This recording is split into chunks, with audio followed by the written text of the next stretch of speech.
Daryl was trapped alone inside a room on the rig. As the rig sank deeper and deeper into the sea, the lights went out and the room began to fill up with water. Thrashing in the darkness, Daryl made a life-saving discovery. He found a huge air bubble that was forming in the corner of the room.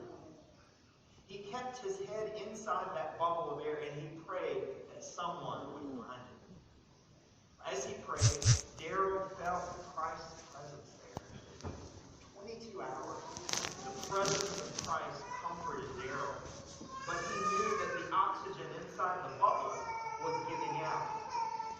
Daryl knew that death was inevitable. It was just a matter of time. But then a remarkable thing happened. He saw a tiny star of light shimmering in the pitch black water.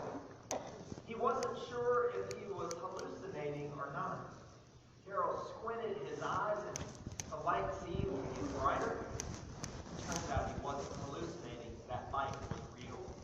It was coming from a diver's helmet. Sure enough, a rescue team had been sent out to find Daryl. After 22 hours of treading water in that air bubble, Daryl's prayer was answered. He was rescued. Daryl was saved.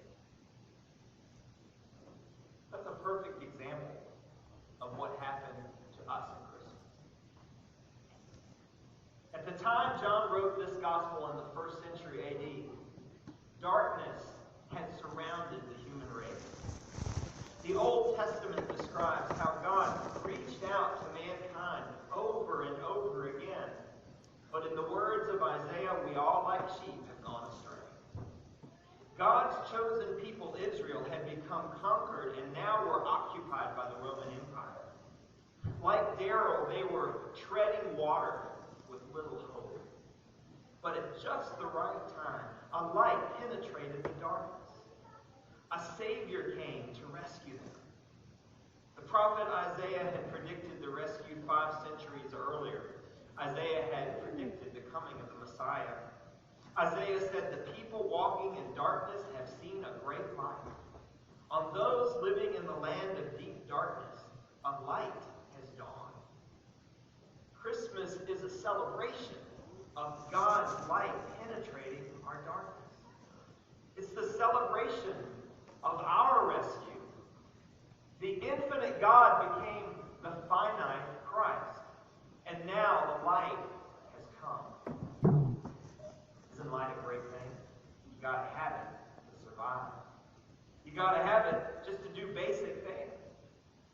Not long ago, I was unloading my car at night after a long trip. I was carrying suitcases and boxes into the house, and I accidentally must have dropped my keys out there in the yard. I didn't realize it, though. And so the rest of the night, it was one of those things, have you ever sensed something's missing? I'm searching for my keys everywhere, in the pockets.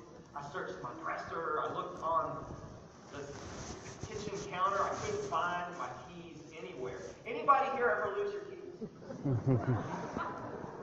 You know what I'm talking about. You can ask my wife. I lose my keys all the time. Even when I have a specific place I'm supposed to always put, I find a way to lose them. Well, I finally realized that my keys must be outside somewhere. There was a problem. It was pitch black out there. What was I going to do? Well, hey, folks. Any of you have one of these? But it's great. You just do this, and you can turn on a flashlight. This thing will light up the city of Richmond. Have you seen the bright light on this baby? Man, woo! It is great. I went out there. I started looking around. Sure enough,